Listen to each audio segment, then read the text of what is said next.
Hi, I'm Bryce Sominski. I'm with Mark Bastien, or I'm Mark Bastien, who is an author, speaker, and a seasoned IT professional. He wrote a book, An Executive Guide to New Age and Corporate IT, which we're going to be talking a lot about. Many articles that are relevant. He's a seasoned professional with over 30 plus years of IT management, architecture, and design experience across all times of project and program management. In recent years, he has decided to dedicate his time and passion to solving fundamental organizational issues in the way IT folks engage in enterprises, how they are perceived, and how they can provide more value. I'm Bryce Sominski. I'm the CTO of iRangers, and we're going to get right into this. So, Mark, I want to start right off. When I go into your book and I go into your writings, we talk a lot, or you've talked a lot about single counter IT and how we have one desk that's delivering all the IT services. And on the surface, that sounds like a really great idea. Like, what could possibly go wrong with that? Yeah, yeah. Well, very, very good question. So, uh, the single counter IT, well, we have to go back in history. A single counter IT, what I mean by that, first of all, is that it's the one place where you go to get all your IT knowledge, services, support, or whatever. The IT department. Now, why did I label it the single counter IT? It's because, well, everything you want is there, and it's like a counter. You ask for something, and you get it because there's a counter between you. So it's like going to the bank in the days where you had a counter, but any place where you ask for something and they give it to you. So it has this flavor of order taking, okay, which is pejorative, I admit, but important not to forget. Now, what's wrong with that? Having a department that corrals all the knowledge, the IT knowledge and the IT skills. There's nothing wrong per se with that because, well, you see that in HR, you see that in finance, you see that in sales and marketing, call centers, and so on. So it was, when it started, like 40, 50 years ago, it was the normal thing to do. You just copy pasted the idea of having a department to take care of that. However, However, uh, two things. Okay. The first one is that it used to be some sort of a service that was kind of parallel or in support of the rest of the organization, and with time, it has become more than that. Now it's part of the actual fabric of the organization. Unless you're really into brick and mortar kind of industries, IT is everywhere. It's embedded. It's in all the processes. And today, most people in any kind of industry, when they work, they have to deal with IT. So it's not the same. And what I'd like, and of course, this creates all sorts of problems, and I'm sure with all the other questions you'll ask, we'll get into the issues. But the big difference is what I like to compare is, let's take four of them. Okay, let's take HR, finance, sales and marketing, and maybe production if you're into manufacturing industry. So HR, of course, it's a department. The big difference in HR versus IT is that in HR, there's absolutely no doubt that the employees, the human resources, or call it talent, or whatever the name your company has, there's never any doubt that the employees are, you know, a manager's employee, or the company's employee, but the ones that are requiring the services of HR. I mean, the employee, it's their employee. If at the end of the year the employee is not performing, well, it's their employee and they have to do something about it. HR is only in support, and there's never any any kind of gray zone on that subject. And no manager would go to HR and say, "Hey, you know what? The candidates you showed me last year, well, guess what? They're not good. It's your fault. It's never that way, okay? But in IT, it's kind of different. Oh, you provide me these services, give me Yep. these systems so I can do my work, but they're still yours. I ask for them, I pay for them, but they're kind of still yours. And we'll get into asset management later in Well, time. let's go into that a little bit because that's a really Sure. good point. Yeah. It's almost like you're touching on the assumptions around value delivery from that asset and how that's being delivered and having that single counter. And so, in your writings, you bring up a great point. You say, well, look, at a lot of times we're just tracking expenses. We're not Hmm. really tracking what that asset does. And that's kind of what I hear you just sort of saying is like, okay, Yeah. there's this person in HR.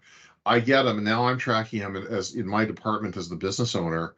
I'm following his production. I'm responsible for nurturing that relationship and keeping it alive. But we don't really see that with IT, do we? No, we don't. We don't. And there's yeah. So let's jump to asset management. So Yep. yeah, so in the article that I just wrote with Joe Pepper, that it's going to be finally it's going to be in Q1 of 2024. There's a very interesting diagram. Yep. The PDF Okay. is up right now. Yeah. So this is a great article, and I'd like to look at that. Okay, look at that diagram here. Yes. And this diagram is really incredible. When I saw it the first time, this is Joe. This has come from Joe, and I said, "Oh, I like that." Okay, so you have this single IT unit, single counter IT, which is the IT unit, and then you've got the business. Okay, the dichotomy. IT people, business people. Now, nobody likes that, but still, that's the way it is in most organizations. And so, what do they want? So, on the right-hand side, you've got the business that wants a performance improvement. Now, by performance, I mean anything. It could be like new markets, new sales, more efficiency. Oh, can it even be a new system? Like, Could they be say, well, they don't want a new system. They just want to be more performant at something. They just and maybe they need a new system. Maybe they're fed up with the old system, but gotcha. they probably would say, well, we're not productive enough with that system, so we need a performance improvement. And usually, not usually, they always do a business case where they sell it to upper management, saying, well, it's going to do this, and that, and then they turn and they go to IT and say, well, here's what we need. Can you do something? And IT unit will say, of course, I will do something. And they start building. Now, what happens here is that the business has these requirements, and then the IT unit starts building the solution that they have designed themselves because they have the skills to do that, and they start building the solution. Now, the IT unit, most people are not that knowledgeable in what is business value, what are business benefits, and they take for granted the fact that, well, if they've asked me to do this and if they got the budget for it, there must be a good reason. It must be valuable for the business, or else why would I be here, working on this? And they just go on doing their thing, assuming that this is valuable.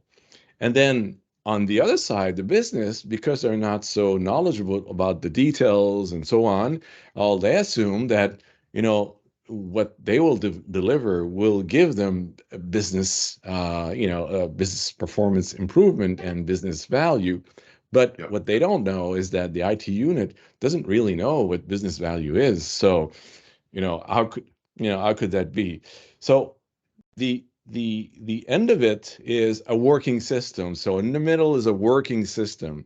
Now they deliver the working system, and this is the zone of interface between the two, where the business thinks that this is going to solve their problem or solve their performance issue, Yeah. and of course the IT unit also thinks that they're going to like it because they ask for it, but they don't want the same thing. One wants performance improvement and the other one wants funding, and that's an interesting part, because what they're looking for is not performance improvement, because first, they don't really understand it. Okay, they couldn't, they couldn't describe exactly what it is. And so they have a job in IT on this single counter IT.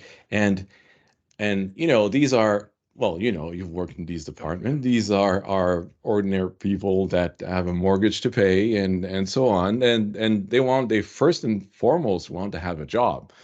Okay, most people aren't working in IT because they really like IT. It's because, well, they need to work first of all.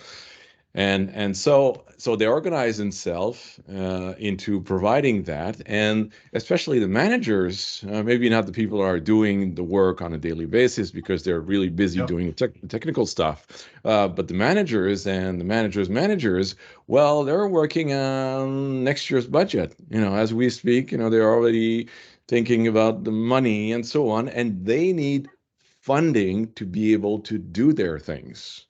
And I mean, this is something you pointed out in your works too, and I think you call it, keeping the lights on, and there's a certain dedication to that, and with their funding in the IT department. And the other one is a skewed mindset, which is on time, on budget project delivery. Yeah, exactly. Well, that's a good point, because most of what I just said is more focused on the delivery of change rather than keeping the lights on. But even keeping the lights on, they need funding also. They need, because these systems have to work. And if we have time today to talk about performance measure, then I will talk about the big difference between keeping the lights on and promoting change or change endeavors, which are very different, and it has a big impact on quality, performance, and so on. So I'm going to stop because I could talk for an hour on this but so that's the yeah, okay, cool. So I just wanted Well, to have that's that actually really diagram. interesting. So if we look into it, you've talked to actually, when you start looking at the single counter approach, let's get right into the meat of this. Yeah. There's some problems with that approach, right? Even from a project point of view. And I think what you've done is you've actually talked, I think, about 4 or 5 things. Yeah. So the illusion of control, the working system fallacy, conflict of interest and roles, IT amnesia, false expectations, managing expenses and not assets. So let's maybe go through each of these. Yeah. And let's start with the illusion of control. Yeah. And when we get to assets, we'll come back to the original question and Perfect. this diagram that I just showed. So the illusion of control is that, well, so you have this single IT department, okay, and then one half is doing the keep the lights on, but this is for keeping the lights on what's there today, as we're doing business today. That's not enough. Most organizations need to evolve, so they need to go to something else. So the other half is about changes. So the business wants change, so they get into a process of IT or technology investment. Usually it starts 12 to 18 months before anything is done. I've got ideas and new markets or whatever the reason for a performance improvement. And they start detailing these projects, the benefits, and so on. And at some point, it's at the beginning, it's very business oriented. Okay, it's like, oh, we're going to get these new markets. We're going to augment this. Customer satisfaction will raise, and it should translate into less churn, which translate into more money, and so on. But at some point, as it progresses, then maybe there will be a preliminary study just to look at how are we going to do that, and then it starts to become technical. Of course, I mean these are there's a lot of systems behind this, so. But there's a lot of money also, because as they start to look at how it's going to be done, then they start to pop up with numbers, schedules, and how much it's going to cost, but it's technical. So in order to manage that all organizations, not most, all organizations, they've put in place some controls, and that's okay. I mean, that's healthy, like investment governance, all Yeah. this these cycles and gates, before you get to the next gate, and you don't spend a dime before it's approved and so on. But it's interesting. Everything you're saying right now is about expense management. I'm hearing. I didn't hear anything that you said in that project about really tracking benefit realization. It's Yeah, almost it's almost like they did this feasibility. Oh, we're gonna get all these great benefits. Now let's track the costs. yeah, and exactly, because because as it becomes an IT project, which is more and more technical, and the proportion of technical staff in the whole project becomes bigger to a point where, when you're full speed, like 80%, maybe 90% of the people involved are technical people. As it grows, then most of the people in the project just don't know anything about value, the real business value. They wouldn't even know how to measure churn, or what is churn. Yeah. What is churn? I'm sure, I'm sure I would ask all these developers and so on. Do you know what churn is? And they would scratch their head. But in the company where they are, maybe churn is very important, because the more churn you have, the less money you make, and so on. So they put on these controls, and then projects get started. So they want a project management office, because we will standardize the way we report on the projects and so on.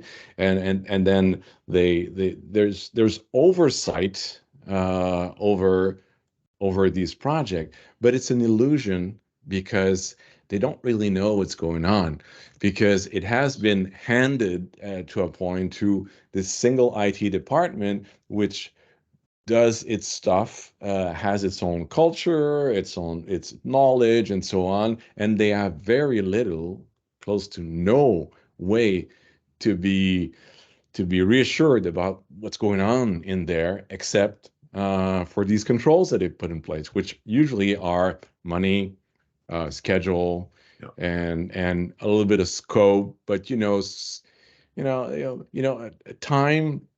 time management, cost management, and scope management. Well, scope management is difficult to grasp, because sometimes these scope elements are difficult to understand. They're very detailed, or they're technical, and so on. Whilst time and money, everybody understands that. So that's but it gives the illusion of control, which they don't really have. And then that's actually going to like the next point on there a little bit too, in that we get to that project and we're delivering these requirements that have been set in place, right? Mhm. And somehow there's compromises that are being made along the way. And I know I've been on these projects, even as the project manager, and you get to the end and you're like, oh my God, we're across the finish line. Thank goodness. Mhm. And but if we really met all the requirements, are we really going to get the value that we were expecting to get out of this, right? Mm. And so there's this thing about, do I really have a fully working system, maybe? Yeah, yeah, and do you have all the requirements, the original requirements? Usually the answer is no, because you had to Yep. cut somewhere. But what's the impact of cutting them? Uh, as an IT person, you don't know that much. The business people that are involved into maybe stating, oh no, if you cut this, I mean the whole thing falls apart. The business case falls apart. Well, sometimes they're skewed, because A, they want this thing to finish. Okay. They've already put so much money. B, they know that they're not going to get that money again. I mean, next year's Yep. budget is almost set right now, and there's not a penny for them next year. So let's do it and finish it. So, the fallacy of the working system, which was one of your point, is that, yeah, the working system in the middle of this Venn diagram at the intersection. Well, there are things that are fundamentally wrong about that, because value is not understood everywhere, and also the controls that they put in place don't ensure that value is going to be delivered. And actually, there's even another problem with this that I think you pointed out in your work. is around those controls are being managed by or governed essentially at some point by IT, really. Yeah. Yeah. And it's not like when you, I mean, the example you gave, I love, it's when you build a house as the customer, you're kind of in control of things. You have a certain role and you have an architect with a different role. But here, that's not what's happening, is it? Yeah. So in my book, it's in the first chapters because one of the things that one of the big realizations that I made in my work was that, oh my God, there are conflicts of roles, and in the book I call them conflicts of roles, uh, but in reality it's really conflict of interest. I was a little bit scared of saying conflicts of interest because that's a legal term. You can go to prison for that, but that's that's what it is. So yes, so I took the construction industry that I know a little bit more for different reasons, personal reasons, and I looked at the model used in the construction industry, and although it's very different, I mean, what they're doing is completely different. You can't compare.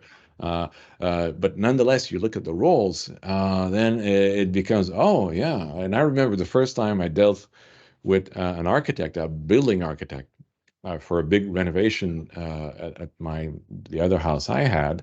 I was fascinated. I said, "Oh, I recognize some of the behaviors of that architect when he's asking questions and he's challenging what is the need behind the answer we gave." Like these customers that tell you what they want, which is actually the solution rather than what's their need. So Yeah. I started. It really sparked my curiosity on that, and I dived into this. And yes, so in the construction industry, uh, the Well, and roles that's are. actually interesting because we find that we in the construction industry, I don't know, do customers tell people, do they confuse that as much as they do with software development? That idea of this is what I want versus this is how you're going to deliver it. Like I've seen business users walk in, oh, we need to use this algorithm, we need to use this, Mhm. and they're Yeah. dictating the solution. They have no idea sometimes, right? No, I would say it's the same. And I've talked to people that are in the construction industry, and they gave me some examples, and I went, oh yeah, okay, it's the same. Well, it's normal because you need something, you want something, but you've seen something else elsewhere that Yeah. looks like it could solve your problem, and so on, and then the first time the architect that we dealt with, uh, we told him right away we want a solarium. Okay, we needed a solarium. But I could see in his eyes that he was like, "Yeah, we'll see." But he didn't say that. But I was kind of guessing it because he was listening, but then back to the questions and so on. And he was right because he started asking questions about, yeah, well, what do you want in terms of living space? Well, we want a bigger living space. We want more light. We want an easier access to the backyard. We want da da da da da da da, and so on. And in the end, it was not a solarium. It was just a new wing with lots of windows. But he convinced us that, in the weather we have here in Canada, you better have a good roof on the top rather than glass, and so on. And you're going to have difficulty managing this and that and so on. So, but all our needs, our living requirements were met. Yeah, you're right. So yeah, but I think it's the same in the construction industry. They just get there and say, I want this and that, but it's the architect's role to just take some distance from it and get into the details of it. Now the how, that's interesting because the how is heavily standardized. So yes, of course, there is space for innovation and so on, especially for those that have lots of money because they can do innovation and then they can pay for all the work that has to be done to make sure that it's not going to fall. But it's heavily standardized. So there are things where you don't even ask a question. You say, "Well, this is standard. You have to do it that way, that way, that way," or there's, there's a code that you have to follow, and there's no discussion about that, and that's interesting. So back to roles. So in the construction industry, you have a customer, which could be a promoter, because he's going to sell this to someone else or rent it to someone else. You've got the architect and you've got the builder, and they're different people, different organizations or people, and their roles are crystal clear. You look at the contracts they have. There are standard construction contracts. You can get one in your probably in Manitoba, and there's one here, and I dug into other places in the world, and it's the same. There's standard things, and it details, each of the roles, what they have to do, what they're responsible for, what they cannot do, and they go into the details of even not only stating what are the responsibility of each of these three, but also they repeat that they shouldn't do. In their responsibility list, say, okay, you have to do this, that, but you shouldn't do these things, these things, these things, kind of repeating, the responsibilities of the others, so that there is no potential confusion or misunderstanding. And moreover, it's supported by law. I mean, there are That part I voted really laws. like. It's like there's a Yeah. regulatory element to that. Do you think that's missing in IT right now? Oh my God, we're still in the far west. I mean, that was Yeah. okay back in the day where there were lamps in the computers. Yeah. It was okay. Yes. But nowadays, I mean, the billions are spent, every year in all countries in the world, are of the magnitude of buildings that, in these same countries or regions or whatever. And yeah, it should be. Hopefully it will. But the legislators today, they just understand nothing Mark, about do you this. see, this is a little bit off topic, but I'd like to get your thoughts on this. Hmm. Is you see the need for this regulatory framework to be at a country level, larger? Like, for instance, should we be regulating what architects do nationally, internationally, provincially, or state level? Where do you see that legislation? Do you have any thoughts on that? No, because I'm not a lawyer, but what I know about laws and international Yeah, laws is that it's way better and easier to do it locally. yeah, Although you could have inspiration from some global, you and I could work on something that's, good for Canada, but then each provinces would implement them. Or you yeah, and I could work with Daryl that you interviewed last week, yeah, and we could work on something that's good for the whole planet, but then probably I think each constituency or each state or yeah. province in the case of Canada would implement their own, because it's easier, because all the mechanisms for for voting it and then doing something when something wrong happens, well, you have to go to court, and in a court of law, would something that's international be accepted?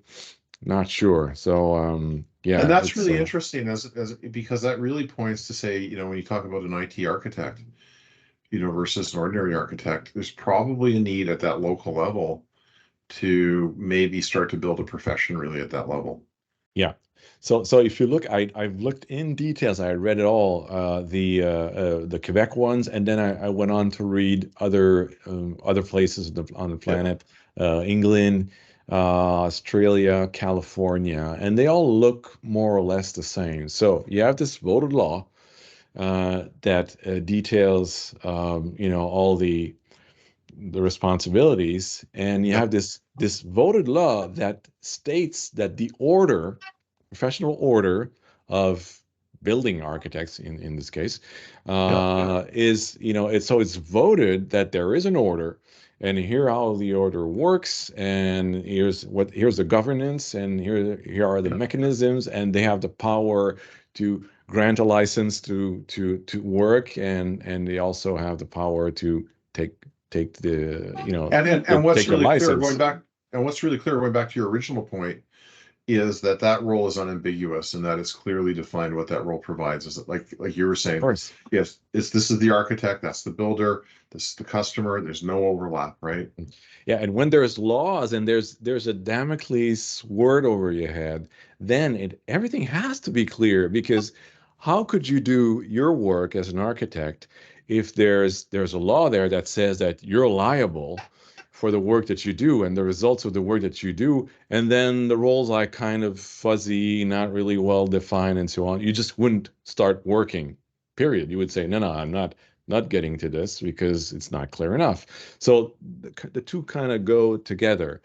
And I've looked at the clauses about liability. They're bulletproof. I mean, it's like there's no way you can get out of that. It says it says that the architect is personally liable for the work he does. And then in the same paragraph says he or she cannot say, well, my boss asked for it, or the company I work in, because it might be, a big architecture practice. It's the fault of the architecture practice, or it's the fault of the customer. It's bulletproof right and left, and no way you can escape from your liability. And then I said to myself, and I can ask you the question. I said to myself, okay, what would have my career would have looked like as an IT architect if I had had that sword over my head? And my reaction was, oh my God, it would have been different. I mean, there are a situation where I would have said, no way, Jose, Yeah. I'm out of here, or you don't do it that way, or I just quit.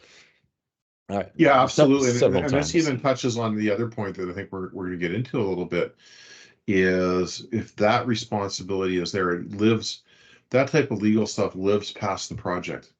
Like, if I'm an engineer, I build a bridge, it collapses.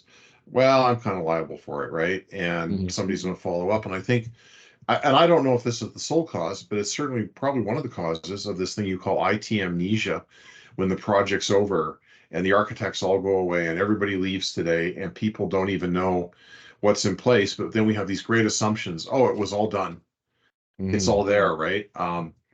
I don't, is that partly related to that, do you think? Or Yeah, yes, it is. So it's highly related to the single counter IT and the fact that and measurements. So let me get into measurements. When I talk about measurements, I mean performance measurements. How, at the end of the year, what will what will make you have your bonus? Okay, these kind of measurements. Okay, so, Mark, because I just want to clarify, when you talk these measurements, how would these relate to key performance indicators if I was going Yeah, for, well, you can call them that way. So usually okay, KP gotcha. usually KPIs are for a department or for the whole Yep. company, things that maybe on a dashboard and so on. So the key performance indicators could be for anything, but the ones that I'm talking about are the ones that are in your annual, evaluation report. The things that you fill at the beginning of the year saying, and you talk with your boss and say, yeah, I think this year I can do this, that, and that, and that, and so on. And at the end of the year, you just say, look, I told you I would do this, and so on and so forth. Now, in a single counter IT, all these people have their own evaluation reports with their own very specific measures of attainment, and that's okay. But these measures of attainment, they have to be coherent with your boss's measures of attainment, and their Yep. measures must be coherent with, boss's boss, and eventually the one at the top, which usually is a CIO, but could have some other name. And if you look at what are the expectations from the rest of the organizations towards CIOs, the latest survey that I saw dates few years, like 4 or 5 years, but it's the same as always. You know, Number two was, have your change done, within budget and timeline. Number one was security. Don't we don't want any security issues, and Yeah. and probably that's funny. It was second, but one of them is to keep the lights on. I mean, you have to, yeah, you have to keep the lights on. If something crashes tomorrow morning and your automated bank, the ATMs don't work. I mean, this is, you can't do that more than once a year or you're out. So So it's really about availability and at some point, like how yeah, available is the yeah, system, yeah. right? Yeah, and at the top, the CIO for the change part, okay, well, it's on time, on budget. That's that because that's the only thing they understand, and it is important because all organizations have a finite amount of money for change every year. They have money to run the business and continue doing whatever they're doing, and there is money to evolve to something else, and it's finite and they have to be careful in how they spend it. So it does make sense. Um, Maybe a parenthesis here on measures of performance measures. But Uh, that's really interesting. So what you're talking about is individual performance measures. I'm on the team, I'm being incented a certain way, and that outcome is how I'm being incented. That said nothing about the asset that I'm creating and how it benefited the business. no, because usually asset management or any asset management kind of incentives or measures are not in your the whole concept of asset management, the practice of asset management as it is done in other areas such Yeah, as for highways, buildings, these big yeah. investments and so on, machinery in manufacturing and so on. This practice has been there for many decades, and they do have these practices. In IT, I've never seen it. I've seen asset management in the infrastructure level, Yeah. but it's applied only to something that has a barcode on it and or a PO or some sort of an invoice that they can track, Okay. usually smaller items. Okay. Oh, I see what Back you're saying. Yeah. yeah, back in the days it would be servers and so on. Now it's not servers anymore, but then you get the monthly bill from Yeah. AWS and that's kind of tracked, but then it's not an asset because you don't. It's been given to a provider. So that's very and the thing I wanted to say about measures is that when it's measured um, quantitatively with numbers, okay, it's Yeah. usually a sign that it's important. Yes. When it's qualitative, well, you can always argue. You can talk your way through that, and so on. So when it's really important, it gets quantitatively measured. So one of the things you need to keep your eyes on, well, sometimes you don't know because it's hard to ask someone, "Hey, hi Bob, what's on your what's on your yearly report card? Yeah. How you measured?" It's kind of difficult to ask, but it's very important.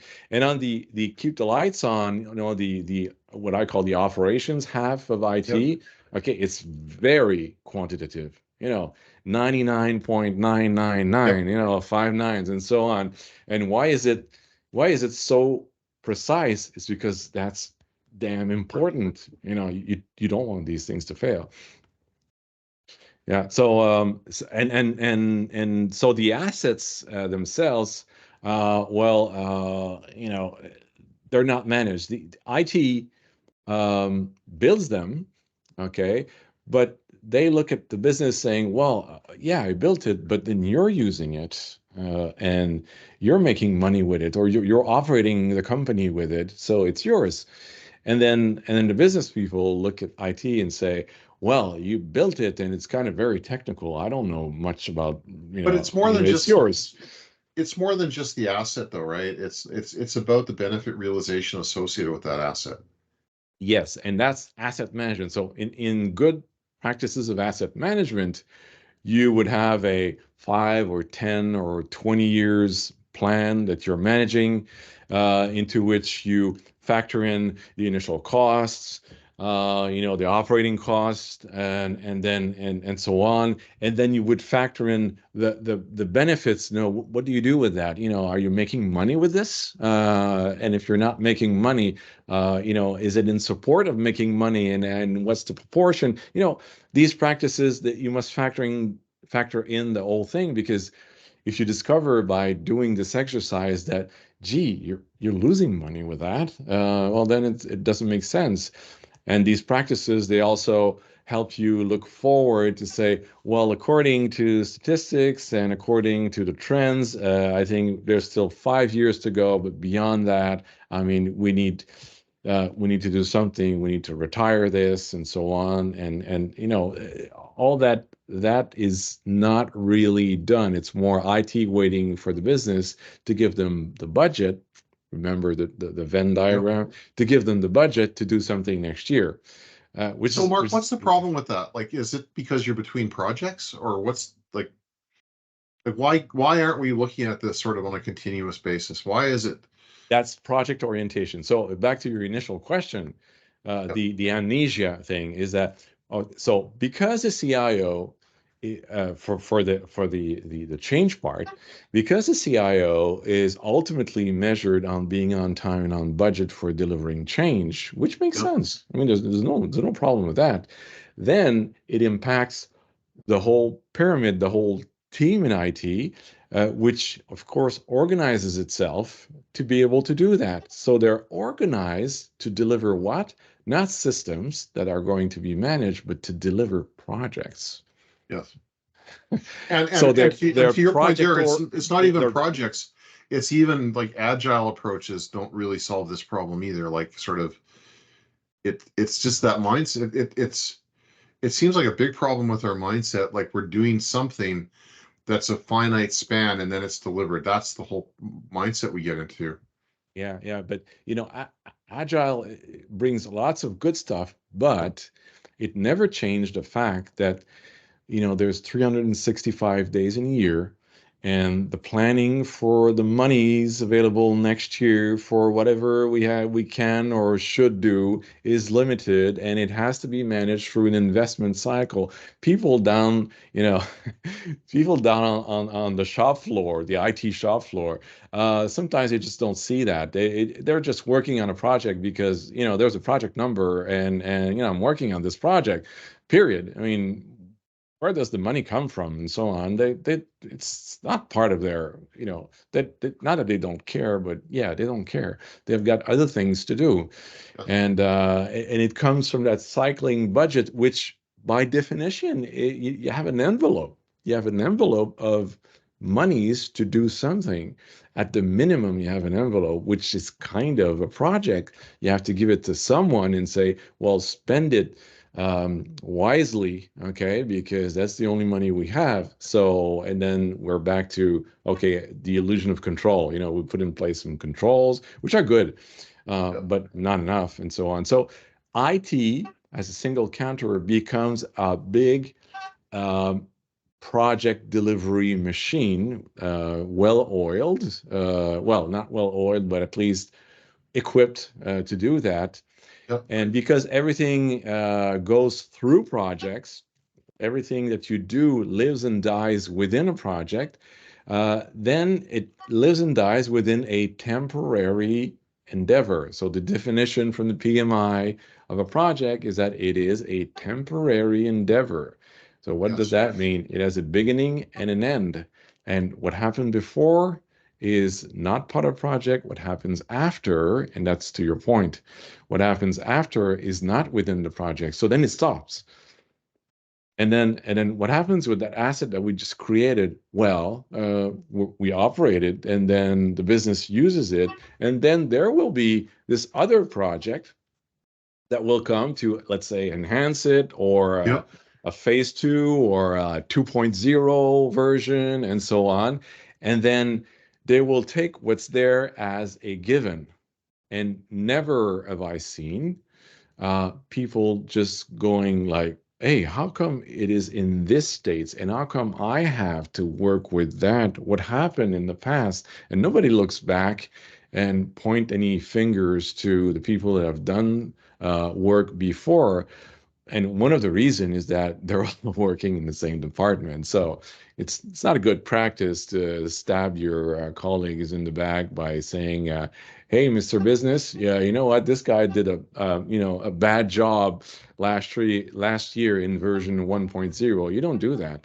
I wouldn't, and so on. But because there are conflicts of roles, I mean, too Yes. many things under the same hat, including the architectural role, even the quality control. I mean, in most organizations, there's a clear independence of the quality control team. They have to be Yep. independent. They have to be able to say, no, this is wrong. No. They cannot hide it. They have to raise, and that raises the quality. It raises lots of things. So yeah. So let's flip this around a bit now. We've talked a lot about the issues, and I think you really hit on. We're starting to almost talk to what does a better world look like, and I think you've started to nail the first recommendation that you talk about in your stuff, which is really let's own and manage digital systems like business assets. In fact, Mhm.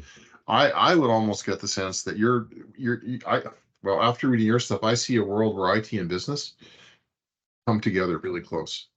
Mm. Like maybe not even having a separate IT or area in the asset management. What do Yeah. you think? Yeah. So in the next book, which Okay. is we're working on the structure now, but there will be a next book, and then let me tell you about the ideas that we have on how to organize this. First, there are some principles. Let's call them principles. So there are bigger things that people need to understand and need to apply these principles in whatever they're going to decide to do. Okay, Okay. to kind of solve some of these issues. One is conflicting roles. So you have to Yep. fix that. You cannot ask any human being to be judge and what do you say, judge and jury? No, it doesn't make Judge, uh, jury, and executioner. yeah, judge, jury, and executioner. It's not human. So you can't. So there are things you need to separate. So in the book Yep. and discussion we just had, we talked about too, like architecture and quality control and Right. asset management versus project management and so on. So you need to have these things cleared and not put them into a situation where they're in conflict. The second is measurements. So, as long as the only measurement will be on time, on budget, there are things that are going to be neglected, such Yep. as quality, estimates, estimation. We we track we track a lot about being on time, on budget, but usually it's on time and on budget on the final budget that we see on the list. The final that is the initial one plus all the change requests and so on. But all these change requests, they hide things. I mean, they hide things. Yeah, they do hide things. They hide gross mistakes, oversights, Yep. wrong estimates in the first place, and so on. So anything that's not quantitatively measured will not improve. Okay, so that's the second thing, roles, and then measuring the right things. Okay, not Right. everything, but the things that are important to your organization.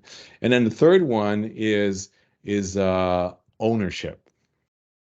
Now, Yep. ownership goes into asset management, but the principle there is that there has to be the right ownership, and a business ownership of what's happening. And today there's a void. Okay, business do not own the systems they're working with. Well, they may own it in some ways, but they don't really own it. And so there has to be some ownership on the requirements, ownership on several things. So these are the principles. And then the best we can do is just to talk about what is the spectrum of things that we've seen other organizations do in the world.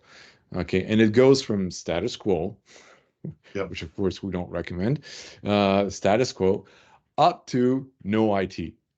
And there are organizations that have decided to go no IT.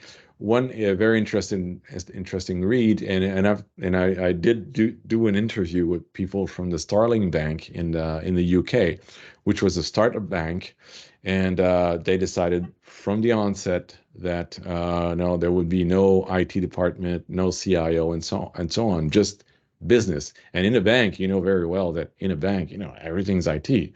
I mean, there's Yep. and it's not a brick and mortar bank. It's only a digital bank, and so on. So they decided no.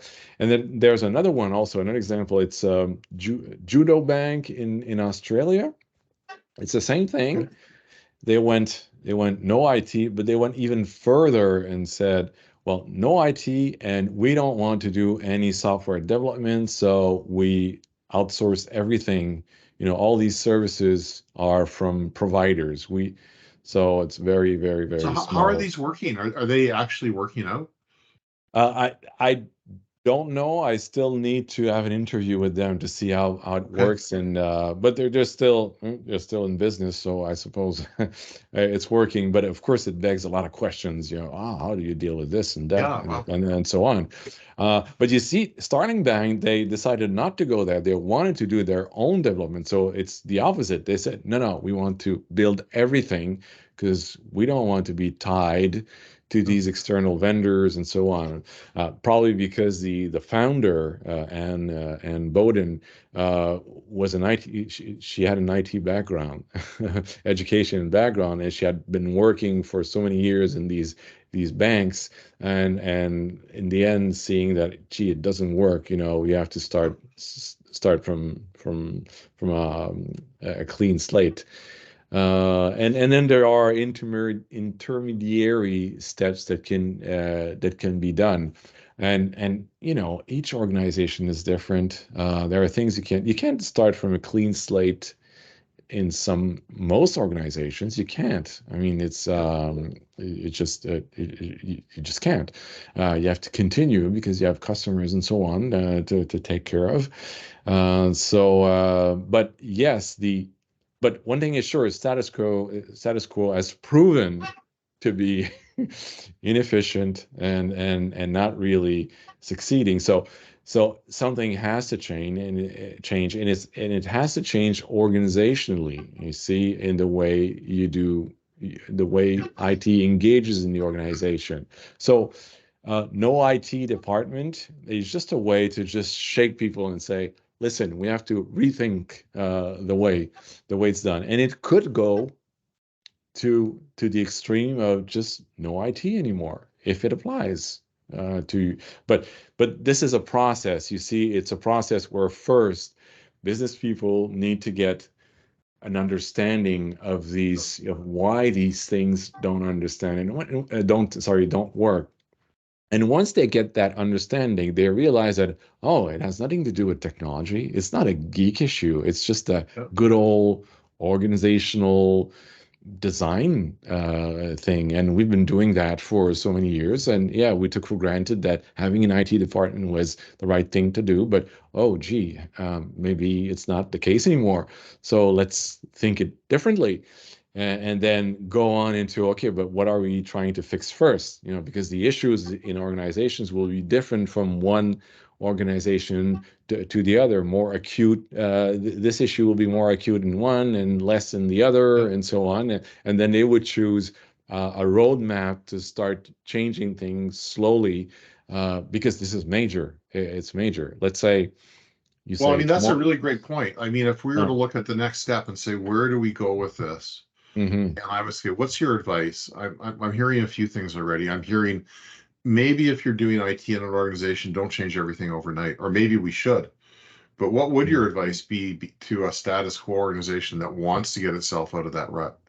Yeah, definitely. So first, get educated, and I'm praying for my for my area here. I say, uh, get your head around it first. So what do you do? Yep. Well, you read my book and you take my course, and it's really made for business people so that they can understand in really non-technical ways, and then embark into a transformation, but not a transformation as we see, digital transformation and how you deal with customers and so on, but a self transformation. Okay, how do we reorganize ourselves, okay, to be more effective and to be more healthy?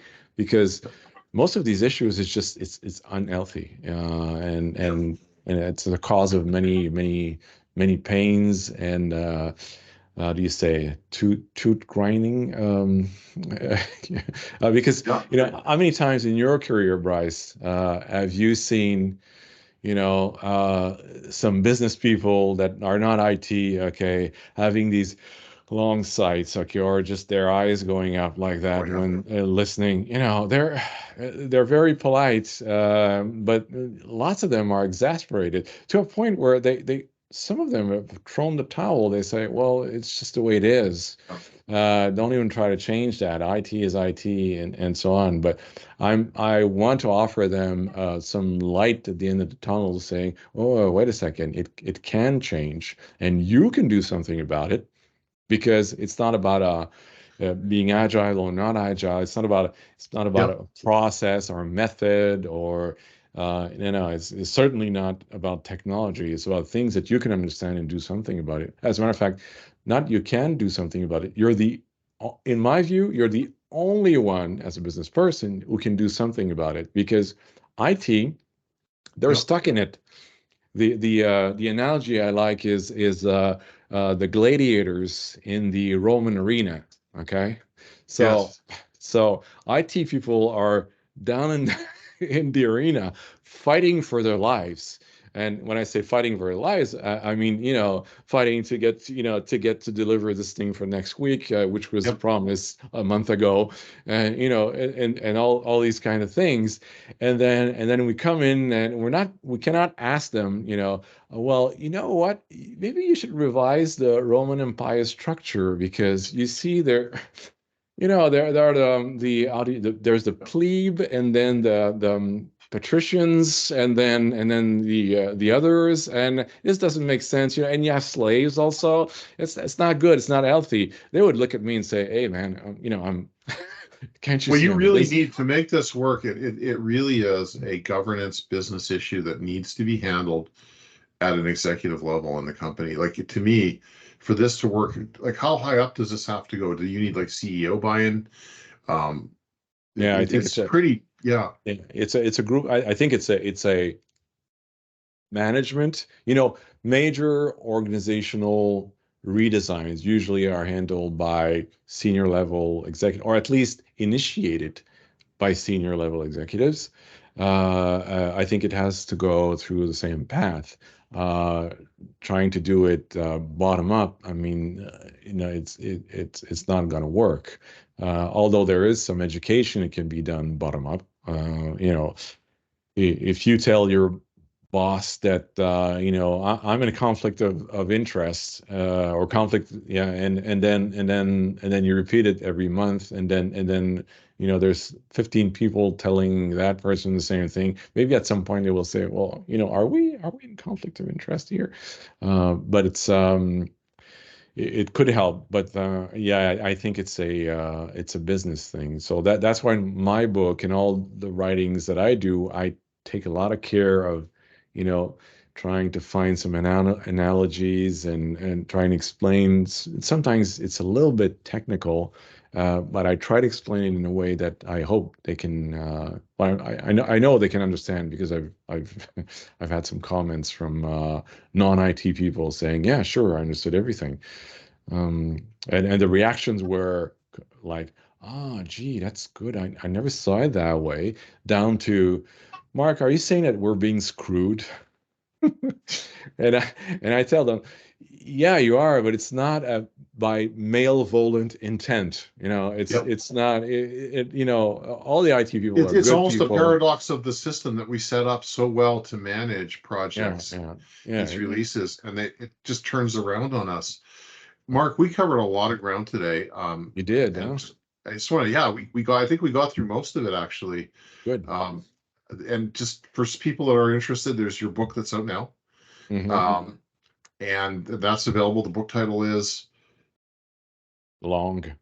but the book, the short is An Executive Guide to the New Age of Corporate IT Mm-hmm. by R.M. Best. Yeah. Yeah, and so is there a second book coming out also? Is that can we Yeah, see that yeah, soon? I'm gonna work with someone on this, and we're in the midst of creating like a canvas or a short Yeah. version to go and to see publishers to get some support. But yes, we're going to get into okay, repeating again the issues because I think it has to be repeated. You never. Sorry, you never repeat these things enough, and then talk about the avenues to solve this. Sorry, I'm gonna take a. Well, that's great. That's great stuff. And then also in the messages, there'll be additional resources that I'll maybe ask you to post. This is to me a huge area. Thank you very much for taking this time, Hey, Mark. And this and has been eye-opening. I've read everything, and your book's a fairly easy read. But at the end of the day, as we dug into this, I'm learning more about yeah, this yeah, paradox of value and delivery, right?